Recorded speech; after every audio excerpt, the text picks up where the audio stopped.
धनी धन को भोगता थोड़ी, धन की रक्षा करता है। भोगने की क्षमता ही खो जाती। भोगने के लिए तो धन को छोड़ने की कला चाहिए। दो फकीर एक नदी के पास आकर रुके। उनमें एक फकीर सदा कहता था कि धन में कुछ सार नहीं, धन बिल्कुल बेकार है, और कभी धन पास नहीं रखता था।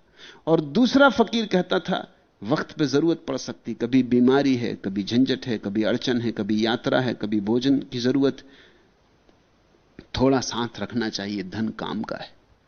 दोनों नदी के किनारे आके रुके, सांझ होने के करीब है और उस पार जाना जरूरी है।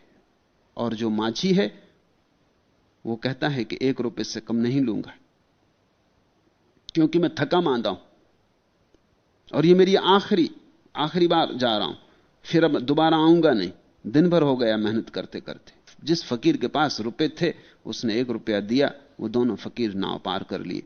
जब नाव से उतरे तो जिसके पास रुपया था उसने कहा अब कहो, अब अपने विवाद को निर्णय कर लो। अगर आज ये रुपया मेरे पास ना होता तो हम उसी तरफ रह गए होते, वहां जंगली जानवरों का भय, रात बचना मुश्किल था।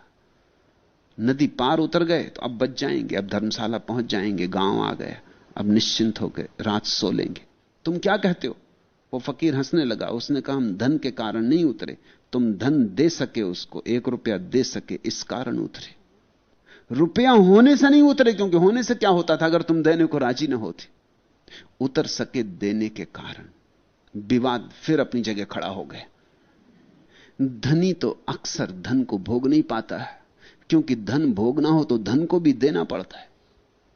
उपनिषदों में परम वचन है, तेन त्यक्तेन भुंजीता, जिन्होंने छोड़ा उन्होंने भोगा। संसार में भी धन छोड़ो तो ही भोग सकते हो। यहां छोड़ना ही भोगने का सूत्र है। मगर ध्यान रखना, जो धन इकट्ठा करने लगता है वो खुद ही धन जैसा जड़ हो जाता है। जो पद की आकांक्षा में रहता है उसका अहंकार घना होता चला जाता है। तुम जो चाहोगे वही हो जाओगे। अब ये उग्रसेन नगर श्रेष्ठी का पुत्र था, सबसे बड़े धनी का पुत्र था। राजगृह विहार की सबसे धनी नगरी थी। उस सबसे धनी नगरी के सबसे बड़े धनी का बेटा था। लेकिन एक नट कन्या, एक मदारी की लड़की के प्रेम में पड़ गया तो मदारी हो गया। ये छोटी छोटी कहानियां बड़ी सूचक हैं, बड़ी मनोवैज्ञानिक हैं। इनको तुम ऐसे ही पढ़ लोगे तो इनका मजा, इनका स्वाद तुम्हें नहीं आएगा। इनमें धीरे धीरे उतरना। तुम जरा गौर करना, तुमने जिससे दोस्ती की है आखिर में तुमने पाया नहीं कि तुम उसी जैसे हो गए।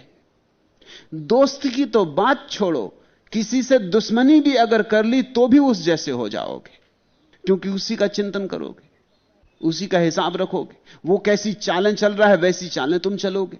उससे कैसे रक्षा करनी इसका विचार करते रहोगे।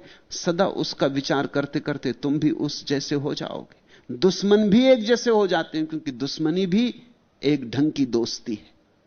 नट कन्या के खेल को देखकर उस पर मोहित हो, उससे विवाह कर नटों के साथ हो लिया। सुसंस्कृत परिवार का बेटा है। ऐसे गांव गांव घूमने वाले सड़क छाप मदारियों के साथ हो गया। मोह गिराता है, मोह उठा भी सकता है। अगर बुद्ध जैसे व्यक्ति से मोह हो जाए तो तुम्हारी आंखें आकाश की तरफ उठने लगी। तुमने जमीन पर सरकना बंद कर दिया। बुद्ध को देखने के लिए ऊपर देखना पड़ेगा, चांद तारों की तरफ देखना पड़ेगा। जब मंसूर को सूली हुई वो खिलखिला के हंसने लगा, और किसी ने भीड़ में से पूछा कि मंसूर तुम्हारे हंसने का कारण, क्योंकि तुम मर रहे हो। ऊंचे खंबे पर उसे सूली लगाई जा रही थी। मंसूर ने कहा कि मैं इसलिए खुश हूं कि 1 लाख आदमी मुझे देखने इकट्ठे हुए, और 1 लाख आदमियों की आंखें पहली दफे थोड़ी ऊपर उठी, क्योंकि मुझे देखने के लिए इस ऊंचे खंबे की तरफ देखना पड़ रहा। यही क्या कम है कि तुम्हारी आंखें जमीन में गड़ी गड़ी रही हैं सदा। आज चलो मेरे बहाने ऊपर उठी, और हो सकता है मुझे देख के तुम्हें परमात्मा की थोड़ी याद आए, और मेरे आनंद को देख के तुम्हें याद आए कि परमात्मा जिसके साथ हो जाता वो मरने में भी खुश है, और परमात्मा जिसके साथ नहीं वो जीवन में भी दुखी है। ये तुम भूल ना सकोगे। तुम्हें मेरी मुस्कुराहट याद रहेगी, कभी कभी तुम्हें चौंकाएगी, कभी कभी तुम्हें सपनों में उतर आएगी, कभी कभी शांत बैठे क्षणों में मेरी तस्वीर तुम्हें फिर याद आएगी। चलो यही क्या कम है, मेरा इतना ही उपयोग हो गया। मरना तो सभी को पड़ता है। 1 लाख आदमियों के दिल में मेरी तस्वीर टंगी रह जाएगी, शायद उन्हें परमात्मा की याद दिलाएगी। जब तुम बुद्ध के प्रेम में पड़ते हो तो धीरे धीरे तुम में बुद्धत्व छाने लगता है। इसलिए साधु संग की बड़ी महिमा है। उसका मतलब इतना है, उनके प्रेम में पड़ जाना जो तुमसे आगे गए, जो तुमसे 2 कदम भी आगे हैं, उनके प्रेम में पड़ जाना। कम से कम 2 कदम तो तुम्हें आगे जाने में सहायता मिल जाएगी। अपने से पीछे लोगों के प्रेम में मत पड़ना, नहीं तो तुम गिरोगे। वह उनके साथ घूमते घूमते थोड़े ही वर्षों में नट विद्या में निपुण